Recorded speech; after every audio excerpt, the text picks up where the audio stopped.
हाँ लिब्रा, कैसे हैं आप सब लोग। चलिए लिब्रा देखते हैं क्या हो रहा है आपके लव लाइफ में 24 to the 31st of October 2022। I am sorry मैं थोड़ी लेट हो गई हूँ, जल्दी जल्दी फटाफट कर लेते हैं। नेक्स्ट वीक से आपकी मोर regular. This is for Libra.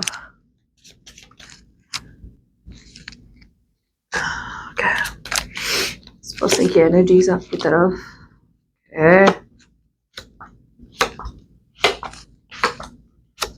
Okay so Libra, मैं यहाँ क्या देख पा रही हूँ कि आपके पर्सन है ना प्यार बहुत करते हैं आपसे। Okay so the love is there confirm. Okay so प्यार बहुत ज्यादा करते हैं और आपसे you know it's very weird. प्यार बहुत करते हैं आपसे, लेकिन आपसे आपको एक्सप्रेस कैसे करना या फिर आपको बताना कैसे कि आपसे बहुत ज्यादा प्यार करते हैं या आपके साथ they want something more with you, ये वो बता नहीं पा रहे। तो प्रॉब्लम क्या हो रही है, जिस तरह का इमोशनल लव है ना, जिस तरह की इमोशनल मैच्योरिटी है ना उनकी, इमोशनल मतलब प्यार बहुत डीप है। कुछ लोगों के लिए ये आपके पर्सन है ना इमोशनली स्टक है। इमोशनली स्टक का दो मतलब हो सकता है, या तो आपके पर्सन पास्ट में किसी और के रिलेशनशिप में थे और वहां वो इमोशनली स्टक है, सामने वाले के साथ अगर मूव ऑन कर लिया तो भी ये पर्सन मूव ऑन नहीं कर पाए। दूसरे लोगों के लिए आपके पर्सन डरते बहुत है, बहुत ज्यादा इनसिक्योर है, बहुत ज्यादा टेंस रहते हैं, बहुत ज्यादा वरिड रहते हैं। ट्रस्ट नहीं होता उनका आराम से। They can't trust people. आंख बंद करके ट्रस्ट कर लिया ऐसा नहीं होता, बिकॉज तेरी 3 ऑफ सॉर्ड्स उनकी एनर्जी में दिख रहा है, जो बताता है कि यहाँ पे कुछ ना कुछ हार्ट ब्रेक हुआ है, या तो यहाँ पे कोई थर्ड पार्टी सिचुएशन है जो बार बार आप दोनों के रिलेशनशिप में इंटरफियर कर रही है। ओके जिसकी वजह से प्यार बहुत है, लेकिन उनका अप्रोच है ना जैसे बच्चों जैसा होता है। बच्चे कैसे मतलब लाइक कॉलेजियन टाइप्स कि आना जाना लगा रहना। आपके पर्सन के इंटेंशंस की बात की जाए तो आपके पर्सन के इंटेंशंस है कि वो अभी भी आपसे ऑब्सेस्ड है, बहुत ज्यादा एडिक्टेड है। अब यहाँ पे ऐसी एनर्जी मुझे देख पा रही हूँ कि अगर आपके पर्सन है ना आपके साथ रहना चाहते हैं ना, तो कहीं ना आपके पर्सन को या तो कोई ऑब्सेसिव नेगेटिव थॉट्स है जो उनको रोक रहे हैं, या फिर आपके पर्सन है ना ओवरऑल बहुत एडिक्टेड है आपसे। वो मतलब उनसे छूटा ही नहीं जा रहा ये रिलेशनशिप या फिर ये कनेक्शन। अब ये कनेक्शन जितना भी अनहेल्दी हो, जितना भी टॉक्सिक हो, उनसे नहीं हो रहा है। थोड़ा क्लैरिफिकेशन।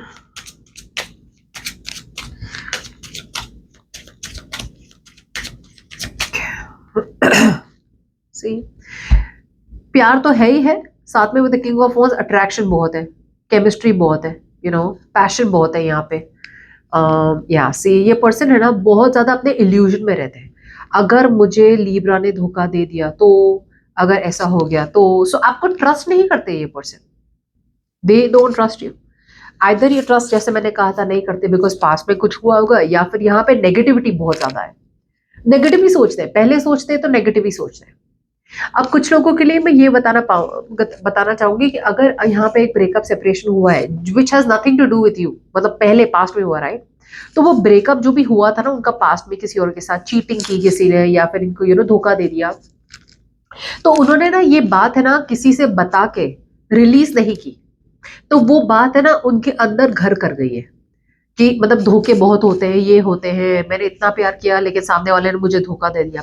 सो बहुत बार है ना लोग बोलते हैं ना काउंसलिंग चले जाओ, लाइक साइकोलॉजिस्ट के पास चले जाओ, या फिर रिलीज करो, दर्द को छुपा के मत रखो, बिकॉज वो ना एक स्टोन हो जाता है।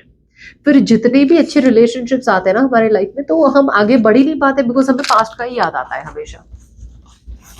तो मुझे लग रहा है ऐसी कोई एनर्जी है आपके पर्सन, बिकॉज ये 7 ऑफ कप्स आ गया। ये पर्सन बहुत सोचते हैं आपके बारे में, लेकिन बहुत ज्यादा कंफ्यूज भी है एट द सेम टाइम कि भाई क्या किया जाए यहाँ पे। लिब्रा को ट्रस्ट किया जाए या मूव ऑन किया जाए, पहले जैसे धोखा तो नहीं देंगे। इन्वेस्ट करना चाहते हैं आप में, for sure they want to invest in you. Okay 6 of pentacles is a very good energy, balance लाना चाहते हैं। सो अगर आपको लगता है भाई रिलेशनशिप में इस पर्सन का कोई कंट्रीब्यूशन ही नहीं होता है, हमेशा चांस देते हैं हम लेकिन कंट्रीब्यूशन नहीं होता, कंट्रीब्यूशन भी करना चाहते हैं, अपॉलॉजी भी देना चाहते हैं, माफी मांगना चाहते हैं। ओके अब इनके इंटेंशंस की बात की जाए तो why the feelings to stuck, या इनकी प्रॉब्लम क्या है पता है, विक्टिम मेंटालिटी। मैं कितना बेचारा या मैं कितनी बड़ी बेचारी हूँ, मेरे साथ ही सब कुछ गलत होता है। See again this is going on to the same thing कि पास्ट में अगर कुछ हुआ होगा, हील नहीं किया, और अब उन्हें लगता है कि वही बेचारे, सबने उनको छोड़ देना है, सबने उनको अबैंडन कर देना है, बीच बीच में, बीच रास्ते में ही सबने छोड़ देना है। ये उनके नेगेटिव थॉट्स है। एक्चुअली इतनी बुरी हालत है नहीं। एक तो उनका ईगो आ जाता है कि भाई मैं क्यों अप्रोच करूं, ऊपर से डर लगता है उन्हें अबैंडनमेंट। अबैंडनमेंट मतलब बीच में रास्ते में किसी को छोड़ देना। वो सामने वाला पर्सन इतना नेगेटिव, पेसिमिस्टिक और वो हो जाता है डिप्रेशन में। सो आपके पर्सन की, टू बी वेरी ऑनेस्ट, उनके कोई इंटेंशन नहीं है कि आपको जाने दें, बिकॉज वो एडिक्टेड हो गए, अब आप पे को डिपेंडेंट हो गए। मतलब आप उनकी लाइफ में रहते हो ना तो वो खुश रहते हैं, आप नहीं होते हो ना तो वो मतलब पूरे डिप्रेस्ड हो जाते हैं। सो ऑब्वियसली ये बहुत हेल्दी डायनामिक तो है नहीं। अगर आपको किसी को अपने लाइफ में रखना है, you have to keep them in your life because they love you, right? They want to see long term with you, आपके साथ एक फ्यूचर देखते हैं, आप दोनों के गोल्स एक है। लेकिन अगर यहाँ पे एक पर्सन सिर्फ एक सेल्फिश रीजन से आपके साथ रहना चाहता है तो you have to think about it. अब what you don't see coming out here is कि आपके पर्सन आपके साथ ग्रोथ चाहते हैं, एक्सपेंशन चाहते हैं, they want a leap of faith with you, आगे बढ़ना चाहते हैं। ओके, सो ये शायद थोड़े फ्यूचर में होगा, लेकिन यस, इवेंचुअली ये पर्सन आपको देखते हैं बहुत ज्यादा अट्रैक्टिव। आप कुछ लोगों के लिए आप ऑलरेडी शादीशुदा हैं। अगर शादीशुदा है तो आपके पर्सन को लगता है कि भाई आप अपने फैमिली को बहुत अच्छी तरह संभालते हैं और वो आपके साथ ये फैमिली चाहते हैं। अगर आप सिंगल है तो आप है ना, चेस नहीं कर रहे हो अपने पर्सन को, आप चेस नहीं कर रहे हो ना, तो ऑटोमेटिकली आपके पर्सन अट्रैक्ट हो रहे हैं आपके तरफ। लेकिन again, empress and page of cups, ये कैसी एनर्जीज है? मतलब बहुत ही ज्यादा मेच्योरिटी डिफरेंस है यहाँ पे, बहुत ही ज्यादा।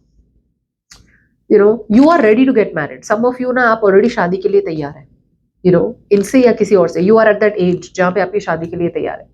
आपके पर्सन का आना जाना रहता है ना, उनकी प्रॉब्लम है ये, बिकॉज वो शक करते हैं, या फिर कुछ लोगों के लिए उनको लगता है कि आप बीच में छोड़ दोगे जैसे पहले किसी और ने छोड़ा था।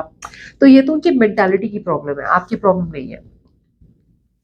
एक्शंस की बात करें तो आपके पास with the two of wands out है, यहाँ पे एक डिसीजन बनाना है आपके पर्सन को। Okay, they are at a crossroads कि रिकंसिलिएशन करें या ना करें। लेकिन कुछ लोगों के लिए आपके पर्सन रिकंसिलिएशन डेफिनेटली चाहते हैं। Okay, they will want to come towards you, अपना मन बनाएंगे, ऑलराइट। और आपको क्लैरिटी भी मिलने वाली है, और क्लैरिटी ये होगी कि आपके पर्सन एक अपना 100% देना चाहते हैं इस रिलेशनशिप को। अगर आप दोनों के बीच में ब्रेकअप हुआ था तो वो वापस से इस रिलेशनशिप को फिक्स करना चाहते हैं, वापस से मेहनत करना चाहते हैं इस रिलेशनशिप को आगे बढ़ाने के लिए। बस प्रॉब्लम यही हो रही है कि भाई रिलेशनशिप में मेहनत भी कर लेंगे, पूरा अपना एफर्ट भी डाल देंगे, लेकिन इन्हें डायरेक्शन नहीं मिल रहा है। डायरेक्शन मतलब मेहनत तो कर रहे हैं, प्यार करते हैं, कॉन्स्टेंटली आप इन्वेस्ट कर रहे हैं, मैसेजेस कर रहे हैं, मिल रहे हैं टाइम पे, ये सब हो रहा है। लेकिन ये डायरेक्शन जा कहाँ रहा है, रिलेशनशिप जा कहाँ रहा है, उस चीज का डिसीजन अभी तक आपने पर्सन ने नहीं बनाया है। मैंने कहा ना, इमोशनली बहुत कंफ्यूज है, जिसकी वजह से इस पर्सन ने नेगेटिविटी इतनी बुरी तरह पकड़ी हुई है ना। सो नेगेटिविटी की वजह से नहीं, इनसिक्योर हो रहे हैं। और इनसिक्योर हो रहे हैं, जैसे मैंने कहा, प्यार भी बहुत है, पैशन भी बहुत है, एक्शन भी लेना चाहते हैं।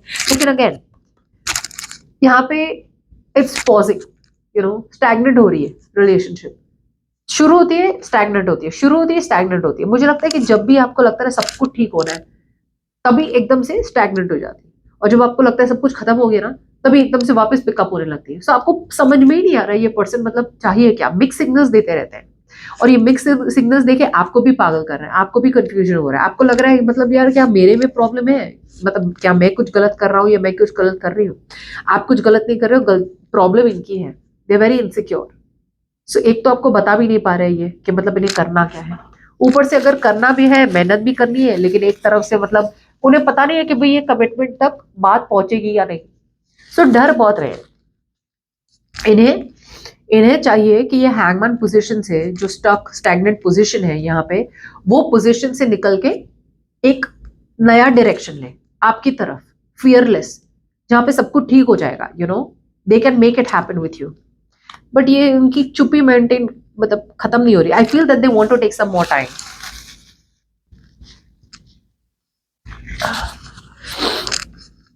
आपके पर्सन को ना और थोड़ा टाइम चाहिए। तो मतलब जैसे बोलते हैं ना, दूर से देख के they are trying to analyse the situation. See, अगर आप लोगों के बीच में सिचुएशन पूरी तरह खत्म हो गई है ना, तो ये पर्सन मेहनत तो करना चाहते हैं फॉर श्योर, और डिसीजन बनाने में लगे हैं, एक बोल्ड डिसीजन बनाने में लगे हैं कि भाई रिकंसिलिएशन तो चाहिए। सी, प्रॉब्लम यही हो रही है कि उनकी स्टैग्नेट इसलिए मेंटेन हो रही है ना, बिकॉज वो डर रहे कि भाई एक तो खत्म हो गई सिचुएशन, अब रिवाइव करना है तो रिवाइव ऐसी तो नहीं रिवाइव होगी कि भाई वो आ गए आपके पास रिकंसिलिएशन करके। रिवाइव तभी होगी जब ये पर्सन एक डिसीजन बनाएंगे, हाँ या ना, लेफ्ट और राइट, यस और नो, और वो डिसीजन वो बना नहीं पा रहे, जिसकी वजह से ये हफ्ते शायद चीजें थोड़ी स्लो एंड स्टेडी हो या फिर आगे ना बढ़े। ठीक है, लेकिन ये पर्सन ग्रोथ चाहते हैं आपके साथ for sure, they want to marry you, they want to long term with you, but जैसे मैंने कहा था this is going to take some time, immediately ये हफ्ता नहीं होगा, because this is behind the scenes, which means कि next week या फिर नवंबर में ऑटोमेटिकली आपको इस पर्सन की एनर्जीज दिखेगी कि हाँ भाई ये सीरियस है, ये डेफिनेटली कुछ स्टेबल चाहते हैं मेरे साथ। सो ये हफ्ते looks like things will be very slow. Okay, bye.